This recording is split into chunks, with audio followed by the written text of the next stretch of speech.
우리가 신앙생활을 하면서 특히 크리스천으로서 우리는 인생의 여정길에서 어느 순간 그런 걸 느낄 때가 있습니다. 내가 정말 하나님의 자녀로 크리스천으로서 잘 살아오고 있고 제대로 된 위치에 서 있나라는 생각을 할 때가 있습니다.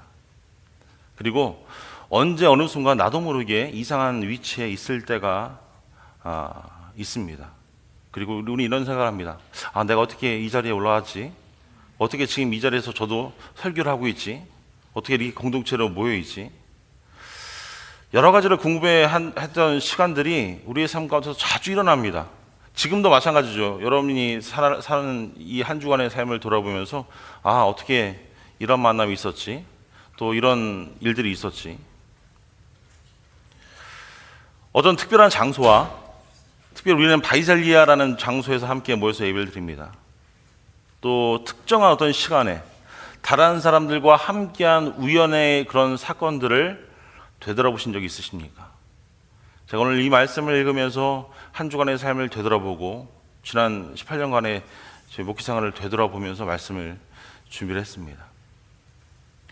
하나님의 세심한 인도에 대한 감사의 마음, 그 마음이 드러나는 성경 구절 중에 하나가 오늘 우리가 읽은 본문의 말씀입니다. 저는 오늘 본문에 이 빌립이라는 전도자 빌립 집사와 에티오피아 내시에 관한 이 이야기, 이상하지만 이 이야기에서 저는 위안을 받고 우리들의 삶에서 매일 일어나는 일들을 저는 발견할 수 있습니다.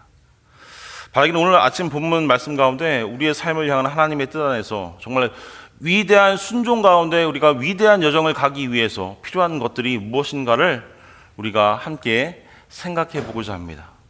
특별히 하나님의 일을 하는 것에 대해서 여러분들 어떻게 생각하십니까? 여러분들이 하나님의 자녀로, 크리스천으로서 우리가 누구에게나 일컬음을 받고 있는데 크리스천으로서 말씀대로 사는 것에 대해서 여러분은 어떻게 생각하십니까?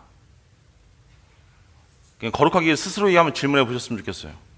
내가 하나님의 일을 하는 것에 대해서 부담을 갖고 있지 않나?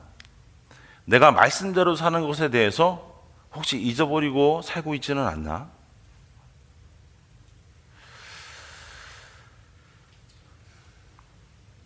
우리가 하나님께서 말씀을 통하여 우리가 기도할 때 그 어떤 하나님의 영감을 통하여 하나님께서 우리에게 하신 일을 하라고 하실 때에 우리 마음 가운데 믿음으로 예라고 대답하고 아멘으로 대답하며 하나님께 나아갈 때에 하나님께서 얼마나 놀라운 자리로 우리를 데려가실지 우리는 알 수 없습니다. 근데 우리는 그것을 기대하지 못하니까 기도하기가 어렵고요, 잠깐만 걱정과 불만과 근심 속에서 기도하지 못해 더 나가지 못하는 겁니다. 여러분, 예수님과 함께 걷는 것은요, 하나님의 어떤 부르심에 대해서 단순히 순종하는 것부터 시작이 됩니다. 우리가 크리스찬으로서 이제 구원받고요, 부활신앙을 가지고요, 신앙생활을 하고 있지 않습니까? 근데 크리스찬으로 살아가면서 매일 말씀 가운데 서기 위해 노력하고 기도함 가운데 하나님과 만나고 친교하기 위해 노력을 하는데 그 첫 걸음은 말씀 가운데 우리가 읽었을 때 아멘, 믿고 순종하는 겁니다.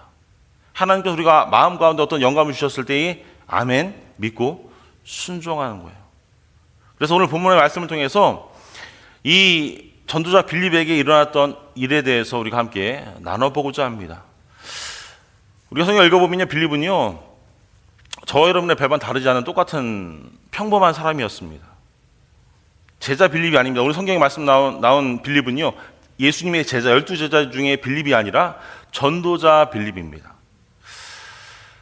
하지만 이 빌립의 어떤 인생 여정을 보면 그는 성령의 인도하심에 순종하는 그런 삶, 하나님의 말씀에, 예수 그리스도의 말씀에 순종하는 탁월한 삶을 살았음을 우리에게 보여줍니다. 우리가 성경을 쭉 읽어보면요, 낮에 갈수록 제자들의 수는 늘어만 갑니다. 예수님께서 그 복음을 증거하시고 승천하신 이후에 오순절 다락방 그랬던 성령의 사건 이후에 많은 제자들이, 예수 그리스도를 믿는 많은 제자들이 기하급수적으로 늘어납니다. 그런데 그 제자들 중에, 그 믿는 신자들 중에 많은 문제들이 또한 그들 가운데 생기게 되죠. 그래서 그런 중요한 문제를 해결하기 위해서 지도자를 선출해야 할 때가 있었습니다. 그래서 사도들은요 교회에 명령을 내리죠. 사도행전 6장 3절 말씀입니다. 형제들아 너희 가운데서 성령과 지혜가 충만하여 칭찬받는 사람 7을 택하라. 우리가 이 일을 그들에게 맡기고. 어떤 일이요? 교회 안에 많은 제자들이 생기고 많은 어떤 교인들이 생기니까 그 안에 일어나는 많은 문제들이 있는데 그 문제를 12제자가 해결할 수 없으니까 다른 제자, 너에게 인정받는 제자 7을 뽑아서 그들에게 해결을 하기 위해서 이 일을 그들에게 맡기겠다고 이야기합니다. 그리고 그들이 선택한 7사람 중에 전도자 빌립이 있었습니다. 그는 성령의 능력으로 살고요, 하나님의 말씀에 나타난 그 지혜를 본받아 사람들 사이에서 평판이 좋았을 거예요. 그러니까 뽑혔겠죠. 7 중에, 그 많은 사람들 중에.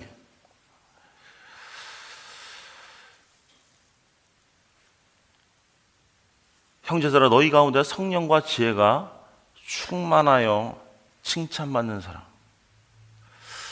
바라기는 우리 사랑하는 가족들의 모습이 이런 사람들이 될 수 있기를 축원합니다. 네. 제가 기도하는 내용 중에 하나가 성령 충만에 대한 기도입니다. 여러분들은 성령 충만함에 대해서 어떻게 이해하고 계십니까? 이 말씀을 보시면 무슨 생각이 드십니까? 무엇이 느껴지세요? 성령의 충만함. 누가복음 4장 28절 말씀 보시면요, 회당에 있는 자들이 이것을 듣고 다 크게 화가 나서, 이 말씀은 화가 난 그 표현을 성경에 그대로 기록하고 있습니다. 우리는 이 말씀을 들으면서 그들의 행동과 행실이 마음 가운데 어떤 진노의 감정 속에서 쏟아낼 수밖에 없는 그런 상황, 진노와 분노 가운데 지배되고 있는 상황을 성경이 이렇게 표현하고 있습니다. 디모데후서 1장 4절에 이렇게 표현하죠. 내 눈물을 생각하여 너 보기를 원하면 내 기쁨이 가득하게 하려 함이니. 사도 바울이 사랑하는 아들 디모데를 향해서 편지를 쓰며 이런 마음으로 썼다라고 표현하고 있는 겁니다.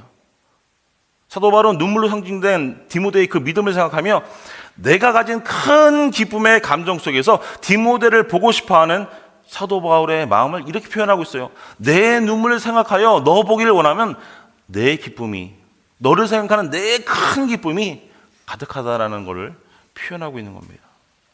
마찬가지로 다시금 조금 전에 말씀으로 돌아가서 그리스도인이 성령이 충만하다는 것은 무엇입니까? 우리의 행동 가운데, 우리의 감정 가운데, 우리의 태도 가운데 내주하시는 성령의 은혜에서 영향을 받고 있다는 거예요. 그래서 성령 충만함을 위해서 우리가 기도합니다. 그런데 성령 충만한지 안 충만한지 보면 알아요. 그거는 목회자인 제가 봐도 알고요, 다른 넌 크리스찬들이 봐도 알 수 있는 부분이 이겁니다. 아, 저 사람은 성령 충만하구나, 저 사람은 진짜 크리스찬이구나 라고 인정받는 것이 성령 충만함입니다. 물론 이렇게 생각할 수 있죠. 하나님과의 1대1 관계에서 내가 충만해야지 다른 사람한테 보여지는 게 뭐가 중요해 라고 생각할 수 있지만 아니에요. 다른 사람에게조차 그렇게 보여지지 않는데 어떻게 하나님께 그렇게 보여지겠습니까? 우리는 우리의 삶에서 그분의 주권적인 통치에 우리 자신을 완전히 굴복시키고 성경 말씀을 신실하게 따르고 성령께서 명령하신 대로 순종적으로 헌신할 때, 순종적으로 그 일들을 할 때에 우리는 성령 충만해질 수 있는 겁니다. 그리고 이런 성령 충만함이 빌립의 주요 특징이었어요. 그는 자신의 삶을 다스리는 예수 그리스도의 통치에 완전히 굴복한 사람이었습니다. 오늘 살아가는 우리도 마찬가지입니다. 이 빌립처럼 되기 위해서는 내 주 안에 계시는 성령의 영이 빌립을 다스린 것처럼 나를 다스려야 되는 거예요. 그러면 내가 육신자로 나오고 싶어하는 그 말들이 자꾸만 멈춰지게 되고요, 육신자로 나오고 싶어하는 그런 행동들이 멈춰지게 되는 겁니다. 내가 내 안에서 나타날 수 있는 그런 분노가 멈춰지게 되는 거예요. 참을 수 있게 되는 겁니다. 성경 말씀 보면요, 빌립은요, 하나님께서 하나님의 말씀에 복종해서 성령께로서 하라고 하신 일을 신실하게 행한 사람이었습니다. 그렇기 때문에 교회는 그에게 지도력이라는 중요한 직책을 맡겨야 한다는 느낌을 받았고, 그 7명을 뽑는 그 위치에서 빌립이라는 사람을 뽑았어요. 그리고 그 빌립을 본 그 모습을 우리는 보면서 우리도 또한 빌립의 길을 닮아가야 할 줄 믿습니다.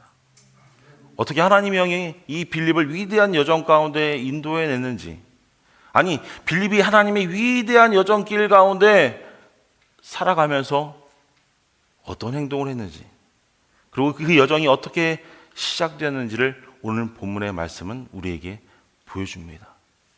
어쩌면 한마디로 요약해보면요, 성령의 부르심에 대해서 단순히 빌립이 순종함으로 그 위대한 여정길을 시작했습니다. 단순히 순종이에요. 나 이해되지 않는데? 그런데 순종했어요. 저는 오늘 말씀이 우리 삶을 향한 하나님의 뜻 안에서 우리 자신의 어떤 순종의 여정에 대해서 큰 가르침을 준다고 저는 믿습니다.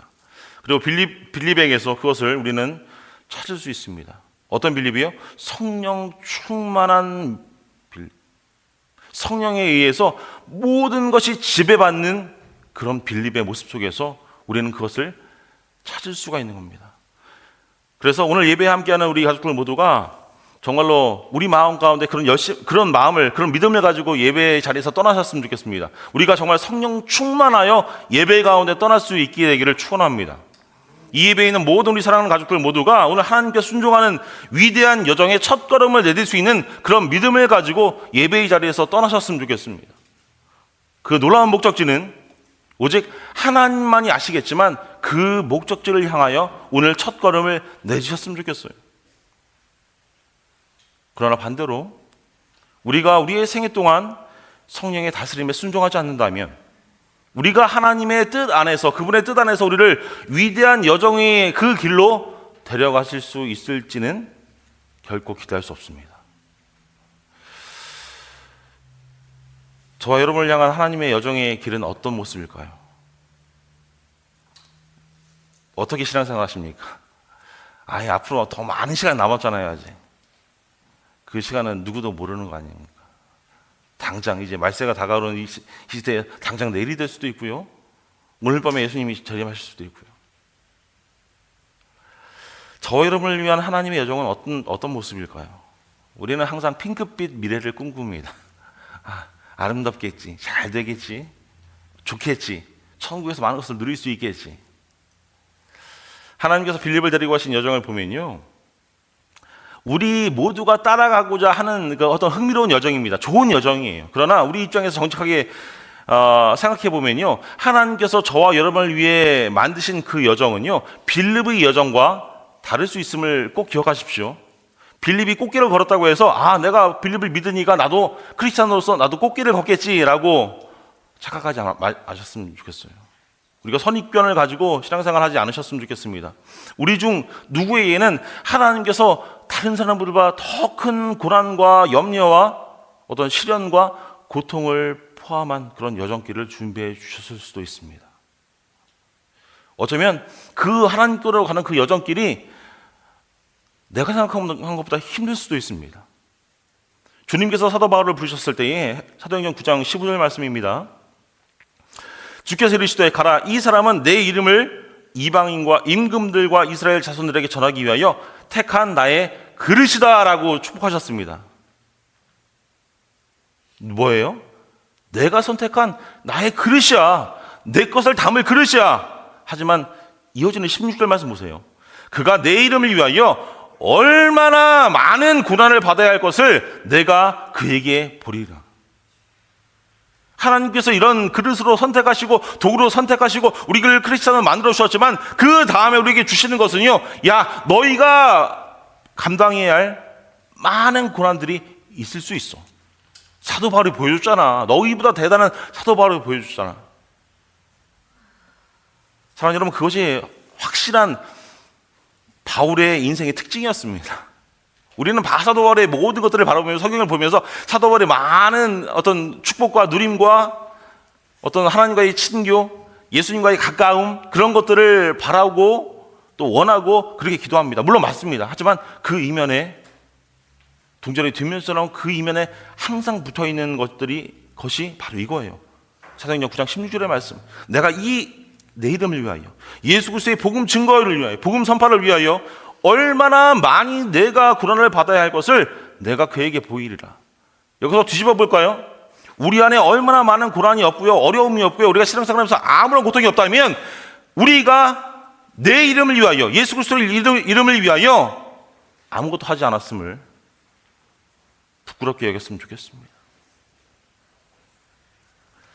사랑하는 여러분, 하나님께서 저와 여러분을 부르시는 그 여정이 어려울지라도 그 여정을 통해서 우리를 인도하시는 성령님께서 우리를 보호하시고 강하게 하시고 붙들어 주실 것임을 우리는 확신해야 할 줄로 믿습니다.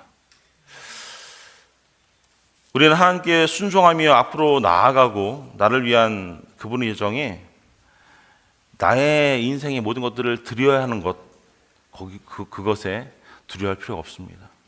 하나님의 여정은 우리가 상상한 것보다 더 귀한 것들, 더 값진 곳으로 우리를 인도하여 주시기 때문이에요. 그곳에는 어쩌면 험난한 어떤 그 길이 험난한 어려움의 길일 수도 있습니다. 하지만 일단 거기에 가면요, 다른 곳에서 상상할 수 없는, 다른 곳에서 꿈꿀 수 없는 것들을 보게 될 줄로 믿습니다. 목사님이 오늘은 이렇게 철학적인 말씀을 하시지라고 생각하지만 우리가 신앙생활을 하면서 곰곰이 생각해 보아야 될 문제라고 생각해서 제가 말씀을 드리는 겁니다. 그래서 오늘 말씀을 다시 돌아가서, 오늘 말씀은 우리가 성령 충만하다면, 가정하는 거예요. 내가 성령 충만하다면 하나님의 뜻으로 인도함을 받는 원리가 무엇인지를 빌립을 통해서 보여줍니다. 첫 번째 원리는요, 이거예요. 우리가 결코 선택하지 않았을 그 순종의 장소가 하나님의 사랑의 부르심일 수 있다는 겁니다. 오늘 26절 말씀입니다. 이 지도가 보이시는지 모르겠어요. 26절 말씀은 주의 사자가 빌립에게 말하여 이르되 일어나서 남쪽으로 향하여 예루살렘에서 가사로 내려가는 길까지 가라. 그 길은 광야라. 예루살렘이요, 밑에 중간에 동그라미, 빨간색 동그라미를 쳐놓은 게 예루살렘입니다. 그리고 가사는요, 왼쪽 제일 밑에 있는 지역이 가사예요. 그래서 예루살렘에서 가사로 내려가는 길이 밑으로, 남쪽으로 내려와서 웨스트로 가는 거죠. 그 밑으로 내려가는 길에 대각선으로 보시면 유대 광야라고 써 있습니다. 유대 광야. 유대 사막입니다. 이곳은 사막입니다. 빌립이 할 수만 있다면 스스로 선택했을 사역의 장소가 아닙니다. 사막에 가서 무슨 복음을 증거하고 하나님의 예수 그리스도의 그 어떤 십자가의 복음을 증거하겠습니까? 마찬가지로 하나님은 저와 여러분을 가능성이 없어 보이는 사막의 장소로 부르실 수도 있고요, 어쩌면 어떤 열매를 맺지 못할 가능성이 있는 곳, 열매를 꿈꿀 수 없는 곳, 어쩌면 우리의 삶 가운데 불쾌한 곳으로 사역을 할 수 있도록 우리를 보내실 수도 있다는 사실을 오늘 말씀을 통해 우리가 볼 수 있습니다. 특정한 길을 특정한 방향으로 걸어갈 수 있도록 우리를 부르시는 하나님의 음성이 아닐 수 있어요. 쉽게 말씀드리면요, 우리가 생각한 대로 하나님은 그 루트를 만들지 않으신다는 사실입니다. 우리는요, 제가 지난주에 말씀드렸죠. 우리가 보기에 크고 넓은 길로 가려고 합니다. 우리 그래서 이쪽에서 보니까, 근데 하나님 편에서, 하나님 관점에서 바라보면요, 그 길은 많은 장애물도 있고요, 많은 어려움도 있고요, 그 길은 결국 하나님께로 갈 수 없는 길임을 종국에 가서야 알 수밖에 없는 겁니다. 하지만 하나님께서는요, 우리의 삶 가운데 늘 역사해 주셔서 그 길이 분명 광야길처럼 어려운 길처럼 보이고요, 사막길처럼 우리를 갈증나게 하고 아무것도 할 수 없는 그런 길처럼 보이는 그런 장소로 우리를 이끌지만, 겉으로 보기에 중요하지 않은 것 같이 보이지만 그것이 하나님의 부르심일 수 있다는 사실입니다. 도저히 이해가 안 될 때가 있죠. 우리 신앙생활하면서 도저히 이해가 안 될 때가 있어요. 왜 이 사람을 나에게 붙여주시지? 왜 내가 왜 이 교회에 다니게 하나님께 하셨지? 나를 왜 바이셀리아라는 이런 동네에 모셨지? 때로는 하나님은 우리가 상상하지 않는, 즉 우리가 하고 싶지 않은 일들을 하라고 우리를 부르십니다. 오늘 빌립의 이야기는요, 우리를 위한 하나님의 위대한 사역의 여정으로 가는 그 길이 순종의 첫걸음에서 시작한다는 것을 우리에게 보여줍니다. 우리에게 가르쳐주고 있는 거예요. 여러분이 정말 하고 싶지 않지만 해야 한다고 어떤 확실한 일 중에서 하나님께서 여러분에게 하라고 시키신 일들이 무엇이 있으십니까? 나는 그 일들을 정말로 하기 싫어요. 근데 내 마음 가운데 말씀을 읽으면서 하나님께서 자꾸만 그렇게 하라고 우리를 감동시키십니다. 아, 내가 그 일까지 내가 간섭해야 되나? 내가 관여해야 되나? 아니, 그 일은 내가 생각하기에 바람직하지 않은 일인데 왜 그 부르심에 내가 순종해야 되지? 이런 생각을 하면서 순종하는 우리의 모습을 발견합니다. 왜요? 그 순종이 첫 걸음이기, 첫 단계이기 때문이에요. 그럼 우리가 첫 걸음을 시작하는 게 어떻게 됩니까? 우리는 거기에서 어디로 가야 합니까? 오늘 빌립비 이야기에서 배우는 두 번째 원리는요, 이겁니다. 하나님은 우리가 잘 가고 있는 동안에 여정의 다음 단계를 우리에게 보여주십니다. 오늘 27절로 29절까지 말씀이에요. 오늘 말씀 보시면요, 주의 사자는, 천사는 빌립에게 본질적으로 아무 데도 없는 곳으로 가라고 지시합니다. 그 광야길을, 그 사막길을 떠나라고 지시합니다. 그런데 역사적으로 고대이도로는요, 위험하고 혼자 여행할 수밖에 없는 곳이었다고 이야기합니다. 그래서요, 어쩌면 목숨을 걸고 여행해야 하는 그런 자리였어요. 그러나 아무런 질문도 없이 빌립은 밖으로 나가서 기적적으로 그곳에서 한 마차를 발견하게 됩니다. 누구를 발견하죠? 말씀 보니까 이 이야기는 또 다른 주인공인 여행하는 에티오피아 네시입니다. 제가 네시에 대해서는 설명드리지 않겠습니다. 그냥 에티오피아 사람이에요. 근데 우리가 말씀을 읽어보면요, 주의 깊게 이 말씀을 읽어보면 이 이름 없는 에티오피아 사람에게서 놀라운 점을 발견할 수 있습니다. 그런 어떤 사람이에요? 특별한 사람이었습니다. 에티오피아는 이집트 남쪽 땅이었습니다. 오늘 그 이스라엘의 저 홍해 밑으로 홍해 남쪽 지역에 있습니다. 빌립 시대에 이 에티오피아는 번영하고 문화적으로 풍요로운 것이었다고 설명합니다. 그리고 이 에티오피아 내시는 훌륭한 재력과 교육을 받았던 사람으로 추측이 됩니다. 그는 값비싼 이사에서 두루마기를 소유할 수 있을 만큼 부유한 사람이었고요. 글을 읽고 쓸 줄 아는 그런 능력의 사람이었습니다.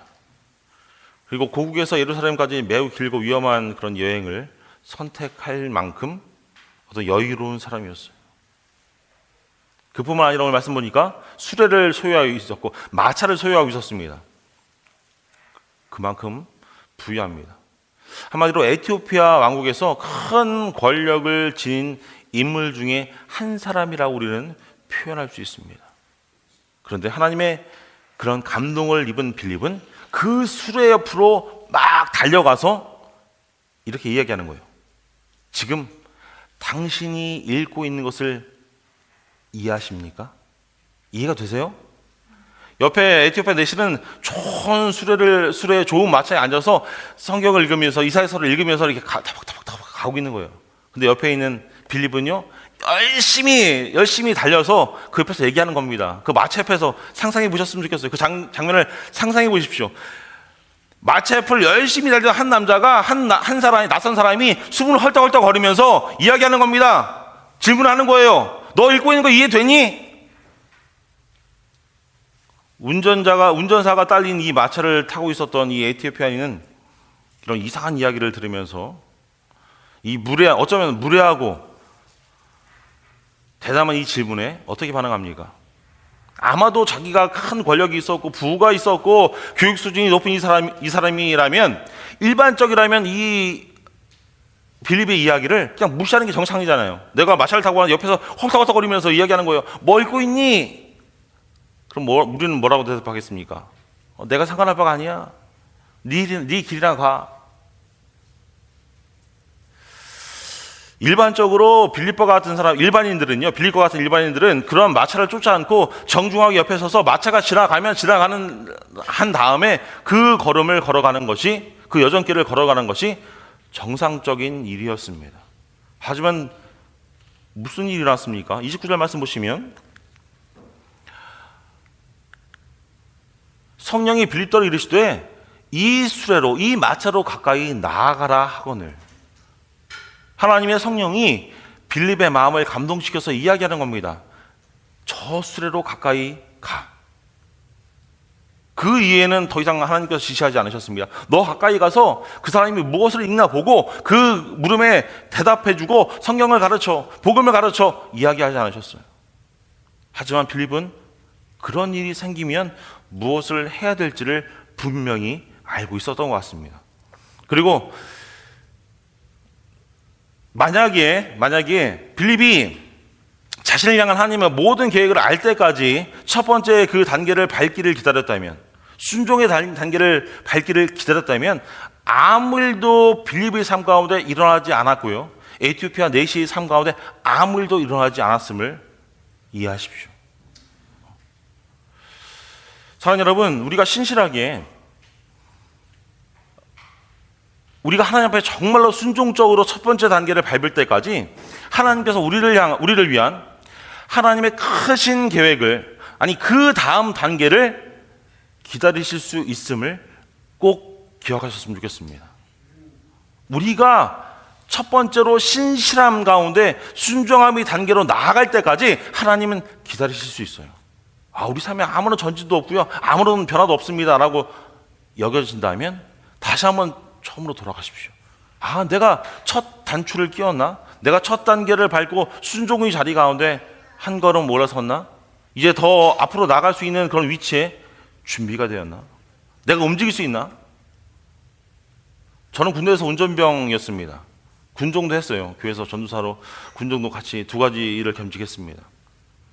제가 군대에서 처음 몰았던 차가 세 대였습니다. 첫 번째는 훈련받았을 때 차, 그리고 보직을 받고 와서는 11톤과 유조차를 몰았습니다.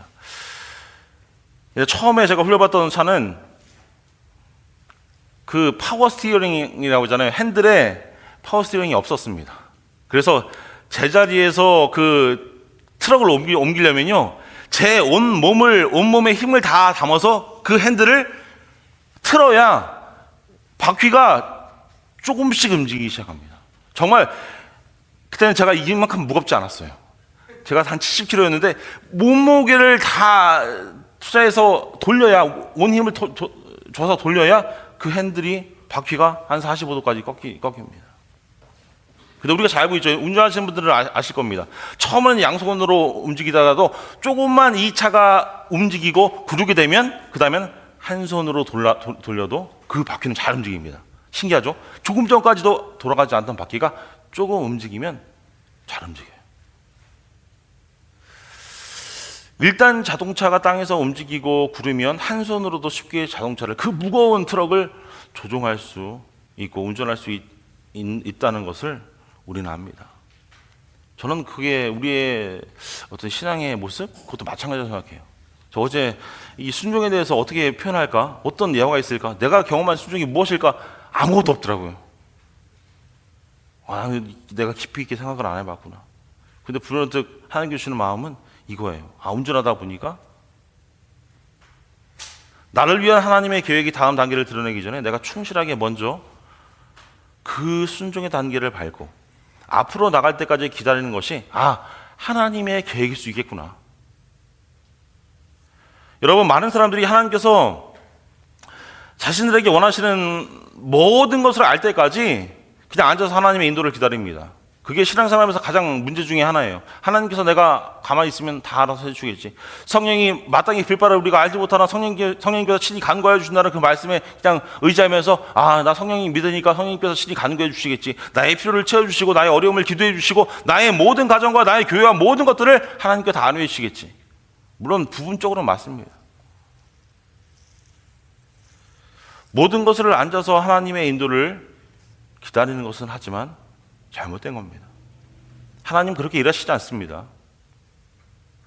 우리 앞에 있는 한 가지 일을 하라고 우리를 부르십니다. 그리고 충실하게 우리가 그 일들에 대해서 순종하고 움직일 때에 하나님께서, 하나님 편에서는요 더 쉬워지게 되는 거예요. 그래, 네가 움직였으니까 나도 한 손으로 돌릴 수 있어. 금방 움직일 수 있어. 하나님께서 그분의 계획에서 다음 단계로 무엇을 하기를 원하시는지 분명히 저와 여러분들이 알기를 원하신다면 모든 계획이 내 앞에 펼쳐질 때까지 순종하기를 기다리지 마십시오. 모든 계획이 나의 가운데 펼쳐지지 않더라도 순종하고 헌신하고 신실하게 하나님께 나아가기 위해서 애쓰십시오. 지금 당장 그분께서 여러분 앞에 주신 명령에 대해서 순종하고 움직이십시오. 물론 어려운 거 알아요. 하지만 말씀 가운데 바로 서기 위해 노력하시고요. 말씀 가운데 가까이 가기 위해서 먼저 노력하십시오. 그래서 우리가 일단 움직이면 하나님께서 여러분이 원하는 다음 길로 여러분을 쉽게, 보다 쉽게 인도하실 것임을 믿으십시오. 세 번째로 우리가 오늘 말씀 가운데서 가르쳐주는 또 다른 점은요, 일단 우리가 하나님께서 원하시는 곳에 이르면 하나님은 우리의 뒤에서 얼마나 많은 일을 하셨는지를 우리 가운데 증명해 주실 것입니다. 30절로 38절 말씀이 그 말씀이에요. 오늘 빌립의 순종에 따른 이 이야기를 자세히 살펴보면서 우리는 이 사건의 세부 사항들이 모두 하나로 다 합쳐진다는 사실을 알게 됩니다. 빌립은요, 그 사람을 보기 위해서 때마침 수레를 따라잡았을 뿐만 아니라 그가 예배를 드린 예루살렘에서 집에 돌아온 그 길에 딱 맞춰서 에티오피아 넷이 그 사람을 붙잡았습니다. 걷는 것보다 마차를 타고 가는 에티오피아 넷이 더 빨랐을 거잖아요. 근데 이미 그 가는 길에 빌립이 자리를 잡고 있었다는 겁니다. 이 에티오피아 넷은 아마도 유대교 개종자가 되기를 원했던 어떤 영적으로 민감하고 열심히 있었던 사람이라고 저는 추측합니다. 어쨌든 그는 분명히 이스라엘의 하나님을 찾고 있었습니다. 그렇다면 이 시간에 빌립이 그를 잡기에 얼마나 적절한 타이밍이었습니까? 하물며 에티오피아 내시는 무엇을 읽고 있었어요? 성경을 읽고 있었어요. 이사야서의 말씀을 읽고 있었습니다. 빌립이 열심으로 뛰어서 그 마차 앞에 도달했을 때에 이 에티오피아 내시가 열심히 이사야서의 성경의 말씀을 읽는 것을, 크게 읽는 것을 들었습니다. 이 내시가 읽었으니까 들었겠죠. 달려가면서 그 마차에 있는 그 글귀를 보지 못했을 거잖아요. 구체적으로 그는 이사야서 53장 7절로 8절 말씀을 읽고 있었습니다.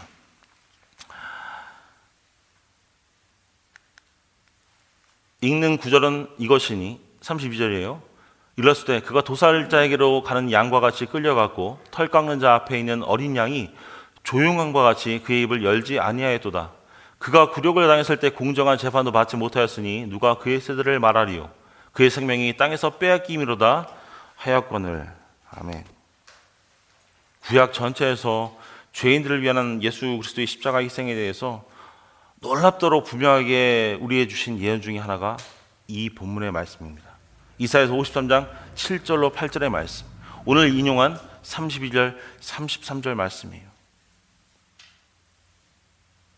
그가 읽을 수 있었던 모든 성경 중에서 이 특별한 구절을 읽고 있었다는 것이 참 놀라운 사건입니다.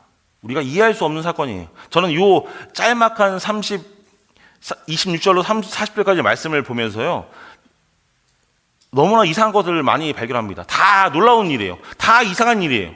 다 세상 사람들이 보기에 기적 같은 일입니다. 말도 안 되는 이야기예요. 이거 드라마 아닌가? 일부러 쓴 것이 아닌가?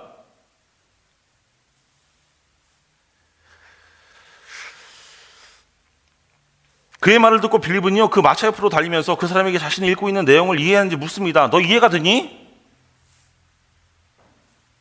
어쩌면 무례하고 불편한 질문에 에티오피아 내시는요 그냥 무시할 수 있었습니다. 하지만 그는 읽은 내용에 대해서 혼란스러워졌고요, 이렇게 얘기하는 거예요. 내 마음 가운데 이 말씀을 이해하고 싶은 그 영혼의 뜨거움, 불타는 뜨거움이 있기 때문에 이렇게 대답합니다. 나에게 지도해 주는 사람이 없는데, 나에게 가르쳐 주는 사람이 없는데 내가 어떻게 이 말씀을 온전히 이해할 수 있고 알 수 있겠습니까? 여러분, 어떤 권력 있는 사람들이요, 어떤 기득권을 가지고 있는 사람들, 뭐 재산이나 권력이나 교육을 받은 사람들은요, 도움을 요청하는 데 있어서 익숙하지 않습니다. 왜요? 자신이 다른 사람들보다 더 낫다라고 생각하기 때문에. 근데 심지어 나보다 못한 사람, 더러운 사람, 마차도 타지 않는 그런 열심히 달리는 사람, 땀을 흘리면서 헉헉거리면서 나에게 질문하는 그 사람에게 조언을 받는 데는요, 결코 익숙할 수가 없는 일입니다. 그런데 이 에티오피아 내시는요, 겸손하게 그를 초대해서 마차를 타게 합니다. 그리고 설명해 달라고 요청합니다.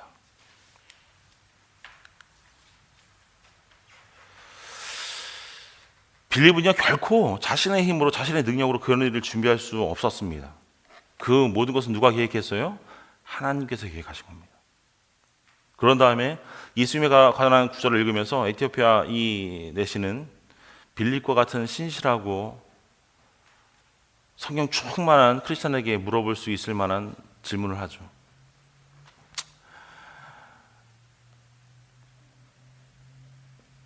35절 말씀입니다.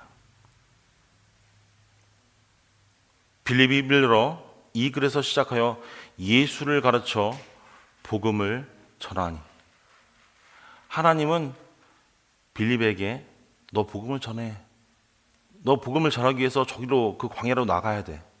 너 복음을 전하기 위해서 에티오피아 내시를 만나야 돼 라고 천사를 통해서 이야기하지 않으셨습니다. 그냥 너 나가. 너 가야 돼. 그거의 순종의 첫 단계, 첫 걸음을 떼며 그냥 나갔어요. 그리고 나서는요, 빌립이 선택한 겁니다. 성령 충만한 빌립이 선택했어요. 하나님께서 보내시는 사람의 마음을 하나님은 얼마나 준비하실까요? 여러분의 마음이 신앙생활하면서 움직일 때가 있습니다. 똑같은 말씀을 들었는데 오늘은 왜 이렇게 내 마음이 뜨겁지? 내가 예전에 잊어버렸던 그 말씀이지. 나는 앞으로 이렇게 살아야겠구나 라고 어떤 확신이 들 때가 있습니다. 우리 여정길 가운데 하나님께서 늘 누누이 말씀하십니다. 말씀을 통하여 말씀하시고 기도 가운데 우리에게 말씀하세요. 근데 오늘 말씀 보시면요, 오늘 빌립이 가는 그 길은요 사막길입니다. 광야길이에요. 우리가 생각하기에 일반적인 사람이 생각하기에 상식적으로 이해할 수 없는 그 길입니다. 그 사막길에서 누굴 만났습니까? 그 권력 있는 에티오피아 내시를 만났어요. 그리고 이어지는 말씀은요, 그 사막길에서 빌립이 복음을 전하는 바로 그 순간에 그들은 물을 만납니다. 사막에서 오아시스를 만나는 거예요. 이것이 우연이었다고 어떻게 믿을 수 있습니까? 저는 이 말씀을 보면서 무슨 드라마처럼 이렇게 잘 짜진 각본처럼 이 말씀을 이렇게 만들었지? 36절 말씀이에요. 길 가다가 물이 있는 곳에 이르러 그 내시가 이렇게 말합니다. 여기 봐봐, 여기 물이 있어. 에티오피아 사람이 말합니다. 내가 세례를 받는데 방해가 되는 게 뭐야? 내가 물이 있으니까 세례를 받을 수 있잖아.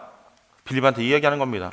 그래서 그들은 수레를 멈추고 빌립은 그 자리에서 그 사람에게 세례를 베풀었습니다. 하나님께서 이 여행의 모든 세부상, 심지어 사막에서 세례받을 수 있는 장소까지 미리 만드신 이 방법을 보면서 우리는 어떻게 하나님을 인정하지 않을 수 없습니까? 이런 모든 것들이 일부러 대본을 짜야 되어질 수 있는 상황이에요. 여러분은 하나님의 섭리를 어떻게 이해하십니까? 섭리라는 말 참 어렵죠. 저한테도 어렵습니다. 제가 그래서 어제 주석책도 찾아보고 열심으로 찾아봤습니다. 어떻게 이야기하는 게, 어떻게 말씀드리는 게 우리에게 이해하기가 쉬울까? 제가 느끼는 섭리는 이겁니다. 우리 삶의 일련의 많은 사건들이 우연이나 운명에 의해서 지배되는 것이 아니라 모든 하나님의 자녀의 삶에서 그분의 계획과 목적을 이루시는 주권자이신 하나님, 사랑 많으신 주님에 의해서 지배된다는 믿음이 그것이 하나님의 섭리가 아니겠습니까? 그 하나님의 섭리 가운데 사실은 우리 사랑하는 가족을 다 될 수 있기를 축원합니다. 사랑하는 여러분, 빌립의 상황 가운데 일하셨던 바로 그 하나님이 저 여러분 삶에서 오늘도 일하십니다. 성경은 말합니다. 에베소 2장 10절 말씀이에요. 우리 같이 읽어볼까요? 시작. 우리는 그의 만드신 바라 그리스도 예수 안에서 선한 일을 위하여 지으심을 받은 자니 이 일은 하나님이 전에 예비하사 우리로 그 가운데서 행하게 하려 하심이니라. 아멘. 하나님의 종으로서 우리는 그분이 우리에게 가라고 명하시는 곳이면 어디든지 갈 수 있고요, 우리에게 하라고 명하시는 곳이면 무엇이든 행할 수 있습니다. 심지어 빌립처럼 우리가 보기에 갈 수 없는 곳이라 할지라도, 우리가 보기에 수행할 만한 그 가치가 없는 일이라 할지라도 하나님께서 그 모든 세부 사항들을 다 통치하고 계신다는 사실을 알 수 있습니다. 우리가 알지도 못하는 우리 삶의 그 무대 뒤에서 여전히 진행되고 있는 다른 일들이 많이 있고요. 그 뒤에서 여전히 하나님께서는 역사하시고 우리가 하나님의 그 부르심에 충실할 때에, 그리고 때가 되면 하나님께서는 하나님만이 하실 수 있는 그 방법으로, 하나님만의 장소에서, 하나님만의 방식으로 놀랍고 영광스럽게 그 모든 것들을 다 하나로 모으실 줄로 믿습니다. 그것이 오늘 빌립을 통하여, 전도자 빌립을 통하여 우리에게 보여주신 사건이에요. 하나만 더 보겠습니다. 네 번째로 생각해 볼 것은요, 하나님께 대한 우리의 신실함은요, 우리를 위한 하나님의 그 여정의 또 다른 단계를 위해서, 더 나아갈 수 있는 그 단계를 위해서 우리를 훈련시키십니다. 오늘 39절 말씀이에요. 그들이 물에서 올라오자마자 주의 영이 빌립을 이끌어갔습니다. 그리고 세례받은 내시는 기뻐서 그 길을 갔습니다. 그를 다시 보지 못하니라. 내시는 빌립이 어디 갔는지, 어떻게 갔는지, 사라졌는지 관심이 없습니다. 우리는 말씀 읽으면서 이것이 어떻게 일어났는지, 그것이 정확히 무엇을 의미하는지 알 수 없습니다. 제가 수십 번, 수백 번 읽어봐도 없어요. 그런데 이 문제가 끝났을 때 성령께서 빌립을 다음 단계로 데려가셨다는 사실을 우리는 알 수 있습니다. 빌립조차도 어쩌면 그런 일이 나에게 어떻게 일어났지? 그 사실을 알 수 없었을 수도 저는 있다고 생각합니다. 누가가 사도행전을 통해서 우리에게 말하는 것은요, 빌립이 다른 도시에서 발견되었거나 나타났다는 사실이에요. 그리고 자기가 가던 방향과 반대 방향, 해변을 지나서 가이사랴 성까지 복음을 전했습니다.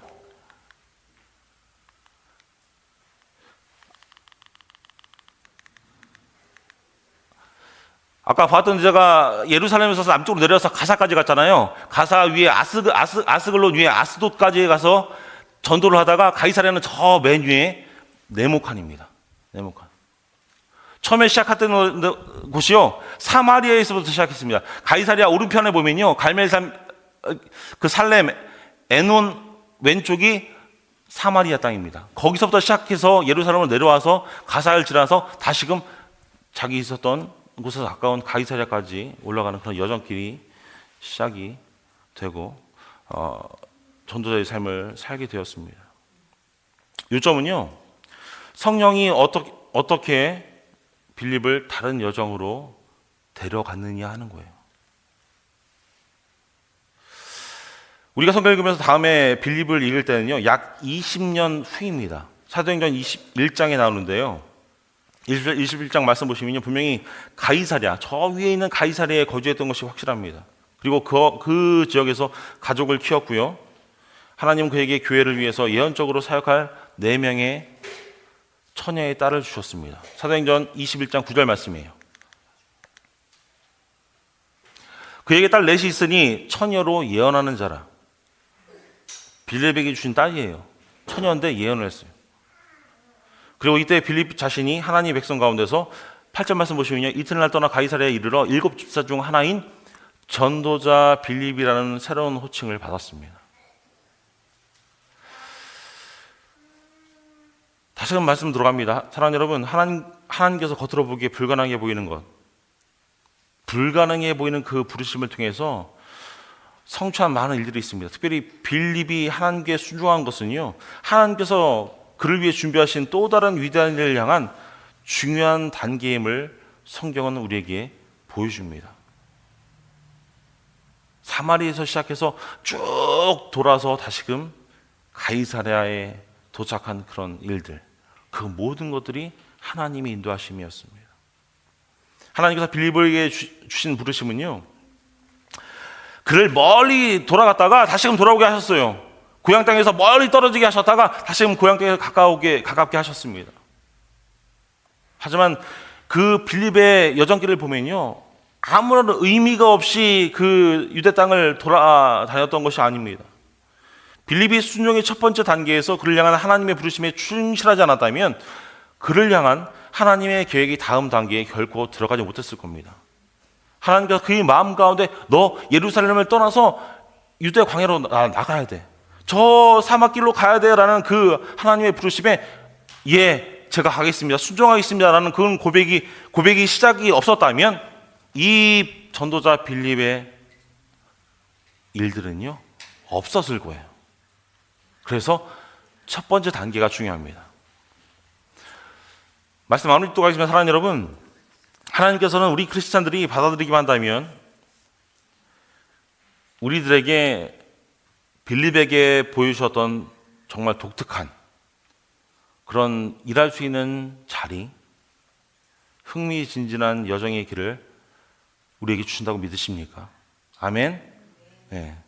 나의 삶 가운데 아직 흥미진진한 일이 없었는데, 다 평탄했는데, 좋은 거예요. 이게 전 더 좋다라고 생각합니다. 평탄한 길로 하나님께서 인도해 주시는 거. 근데 겸손히 하나님께 다시 한번 질문해 보십시오. 하나님께서 여러분에게 하라고 부르시는 일들이 있으십니까? 꼭 교회를 위해서 하라는 말씀은 아니에요. 하나님께서 여러분 마음 가운데, 말씀 가운데, 기도함 가운데, 여러분 마음 가운데 주시는 그런 마음들이 있으십니까? 하나님께서 여러분에게 누군가에게 봉사하라고 부르시는 그런 사람이 있으십니까? 하나님께서 여러분과 대화하기 위해서 여러분에게 붙여주는 사람들이 있으십니까? 정말 그것들이, 그 장소가, 그 사람들이 여러분을 향한 하나님의 부르심인 줄로 믿으십니까? 정말 위대한 여정, 하나님께서 바라시는 위대한 여정은요, 하나님께서 여러분에게 하시라고 맡기시는 것을 행함으로써 그분께 신실하게 순종하는 것에서부터 시작됩니다.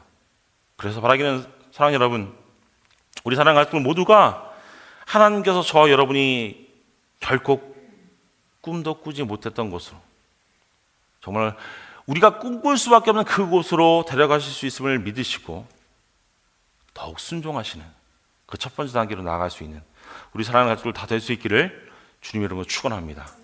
기도하겠습니다.